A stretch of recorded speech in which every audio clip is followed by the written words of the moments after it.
곧 일본 총리의 방문이 예정되어 있습니다.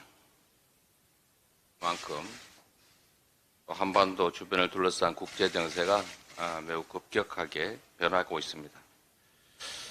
지난 30년 동안 세계를 주도했던 다자주의 또 그리고 국제협력의 기반이 붕괴되면서 소위 지정학의 시대가 다시 도래했다는 평가가 다시 나오고 있습니다. 동북아시아의 안보 환경 또한 근본적인 재편이 추진 중입니다. 복잡한 갈등 요소들이 곳곳에서 분출하고 또 일부 전문가들은 현재 동북아를 1차 세계대전 전의 유럽에 비유하기도 합니다.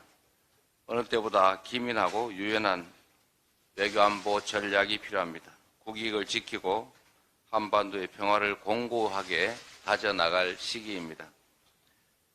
안타깝게도 윤석열 정부는 뻔한 정답을 놓아두고 일부러 오답을 선택하고 있는 것 같습니다.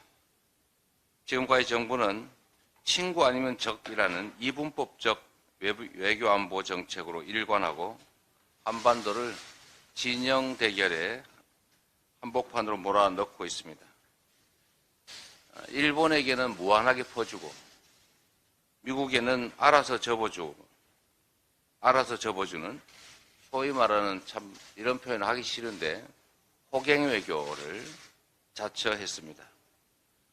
공연하게 안 해도 될 중국과 러시아를 자극해서 한반도의 안보 위협을 증대시켰습니다.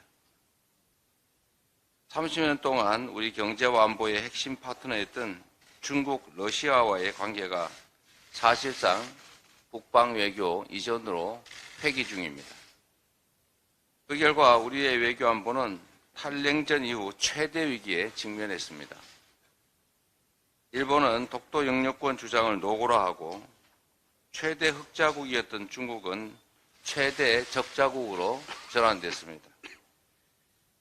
심지어 러시아는 북한에 대해서 최신 무기 공급까지 공언하는 지경이 됐습니다.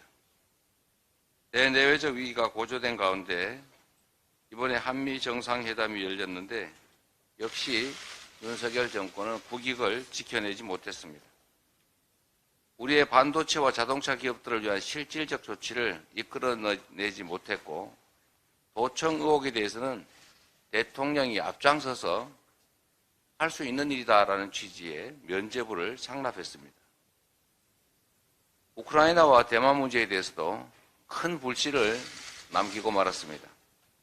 정부 여당이 회담 전부터 호언장담했던 소위 핵공유 문제도 결국은 소리만 요란한 빈 껍데기가 됐습니다.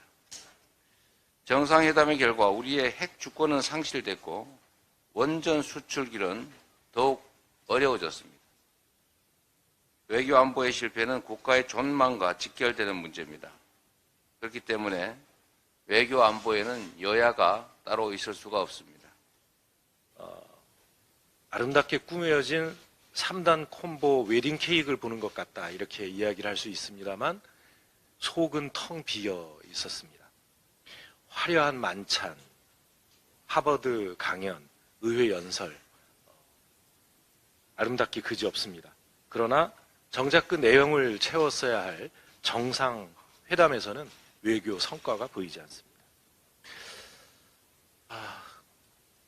대표께서도 말씀하신 대로 미국과의 관계에서 반도체, 배터리 문제 가장 큰 현안이 되고 있습니다만 어떤 개선도 이루어내지 못했습니다. IRA법, 또 반도체 지원법 등 우리 핵심 산업의 이해가 걸려있는 분야에서도 국익을 관철하지 못했습니다. 한국 기업의 불이익 우려를 해소할 만한 구체적인 해법 도출하지 못한 채 공동 성명에서 지속적으로 긴밀히 협의한다라고 하는 말밖에 없었습니다.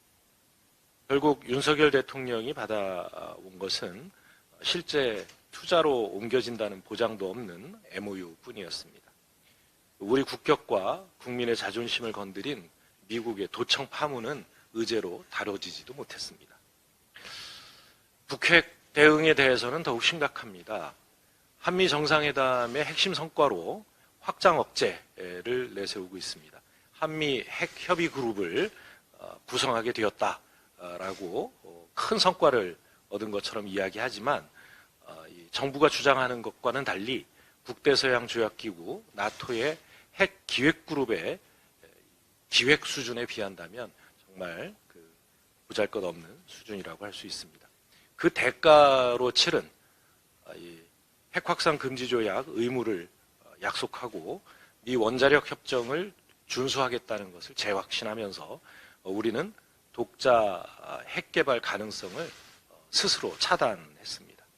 전문가들은 워싱턴 선언이 북한의 핵 능력 진전을 막지 못할 뿐만 아니라 미국의 핵 전략 자산을 더 많이 전개시켜서 북한을 자극하고 또 더 나아가서 북중러를 자극하는 결과적으로 말하면 한반도 평화 안보에 찬물을 끼얹는 결과가 될 것이라고 우려하고 있습니다. 사실상 한미일이라는 공고한 지서가 자칫 가져올 수 있는 신냉전 구도에 대한 우려도 고려했어야 합니다. 전쟁으로 또 평화를 위협하고 민족 공변을 초래할 수 있는 어려운 사정이 한반도에 있었다는 지점도 고려했어야 합니다. 국내에서는 외교 안보 역량을 키우고 밖으로는 위험을 줄여야 했고 그 다자 외교의 폭을 넓히는 정책은 러시아와 중국도 예외가 아니었습니다. 북한의 위협에 대응해서 러시아와 중국의 역할은 적지 않습니다. 그들이 뭉치는 안보의 파라독스 안에서 긴장을 강조하고 강화시킬 수 있는 윤석열 정부의 외교는 위험하기 그지없습니다.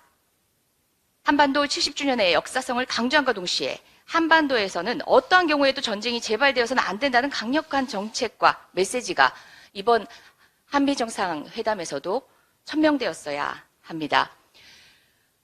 외교 통일이 야당 간사로서 참으로 안타까운 지점들은 이러한 국가를 위한 우리 야당과 국회의 진지한 고민과 당부 그리고 협력의 의지가 반영될 통로가 전혀 없다는 것입니다.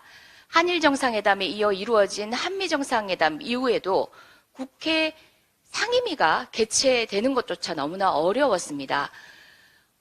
혹자들은 용산에서 국회 상임위 일정까지 조율을 하고 허락을 받아야 하는 것이 아닌가라는 이야기가 공공연한 사실로 인식될 정도입니다. 특히 워싱턴 선언에 대해서 대단히 우려스러운 한 점을 좀 이야기 드리고 싶습니다. 이것이 워싱턴 선언이라는 것 자체가 우리 쪽에서 나타나고 있는 핵 무장론이나 이런 것들에 대한 를 감추고 여러 가지 그런 측면도 분명히 있습니다만은 형식적인 측면에서 이 정도 수준이라면 공동성명에 넣어도 충분했었던 거라고 생각을 합니다. 그런데 미국이 이걸 선언문으로 받아준 건데요. 근데 이 선언문으로 받아준 것은 결국은 아까 말씀드린 IRA라든가 여러 가지 경제적 성과가 없다는 측면에서 이번 정부가 하나를 뽑아서 그 성과로 좀 부각하기 위한 측면도 분명히 있습니다. 그럼에도 불구하고 미국은 왜 이걸 굳이 성명서에 집어넣지 않고 선언으로 가는 것을 받아주었을까라는 저는 개인적으로 의심을 합니다. 그것은 아마 함정이 저는 있을 거라고 생각을 해요. 미국은 그렇게 호락호락하지 않습니다. 협상에서. 미국은 이런 것을 공동성명이 아니라 선언으로 만들어줬다는 것은 워싱턴 선언은 우리가 원해서 무슨 성과이자 이번 정부가 성과로 거양하기 위한 것이나 아니면 또 한편으로 보면 핵무장론 같은 것을 미국에서 족쇄를 치기 위한 것이라는 측면도 있지만 근본적으로 내용들을 잘 읽어보시면 한반도의 어떤 전쟁이나 이런 상황이 아니라 주어나 상황이 없는 문장들이 되게 많습니다. 즉 그 말은 무엇이냐면 이 워싱턴 선언은 미국이 갖고 있는 소위 말해서 작년 10월 달에 발표한 NSS라는 국가 안보 전략 그리고 그 이어서 바로 발표됐던 국방 전략에 통합억제라는 측면에 있어서 자신들의 어떤 유무형 자산의 통합뿐만 아니라 동맹국가 우방국들의 자산들까지 통합해서 운영하겠다는 대중국 통합억제 전략의 일환이라고 저는 봅니다. 그 문장이 저는 숨어 있습니다. 대단히 무서운 문장입니다. 일부에서 이거는 너무 과도하게 해석을 해서 대만 사태가 나면 그러면 우리도 참전하냐? 저는 그렇게 생각하지는 않습니다. 우리가 그렇게 바보는 아니죠. 그런데 문제는 뭐냐면요. 결국은 우리 총든 우리 군인대가 가는 것이 문제가 아니라 우리의 이지스 함정이 중국의 미사일 정보만 주더라도 저희는 참가하는 겁니다. 사실 그것이 지점으로 가고 있고 이 내용을 보면요. 명백하게 사드 이어서 MD의 정상적 참가를 명백하게 못 받고 있는 구문들이 숨어 있습니다. 이걸 읽으셔야 돼요. 그러니까 워싱턴 선언은요. 정말 되돌릴 수 없는 족쇄를 채운 겁니다.